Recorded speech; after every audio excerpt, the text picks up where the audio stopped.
เด่นงามกลางเดือน12น้ำโขงไหลท่วมนองปิดทองพระธาตุเชียงแสน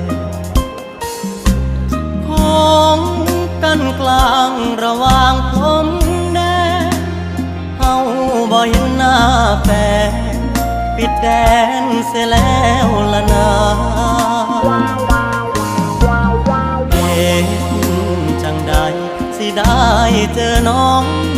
ค่ำคืนได้ยืนจ้องมองเบิ่งโคงไหลลองใจหายของคงหูยอดชูอยู่ใสเขาให้เหตุงานอันใดฉะไหนบ่ส่งข่าวมาอยู่ฝั่งไทย